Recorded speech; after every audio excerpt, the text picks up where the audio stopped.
Мен туралы бір факт, мен бауырсақтың қамырын онша жасай алмаймын, бірақ менің меруерт құрбым идеалите келін. Оның қолынан келмейтін тағам жоқ шығар. Сол күшті рецепт шығарды, соны мен қазір жасап көрмекшімін.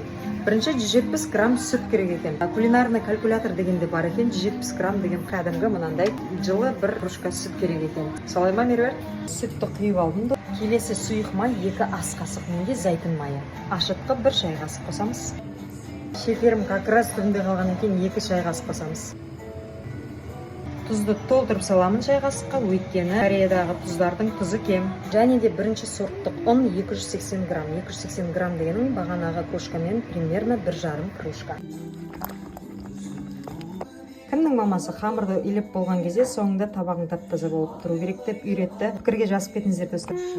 Міне қараңыздар, күшті. Енді 1,5 сағатқа қойып қоямыз. Кстати, ұнды мен көбірек қостым. Где-то 2 бағанағы кружкадан кішкене көбірек.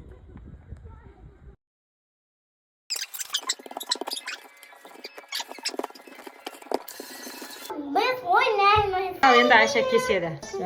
О, красота!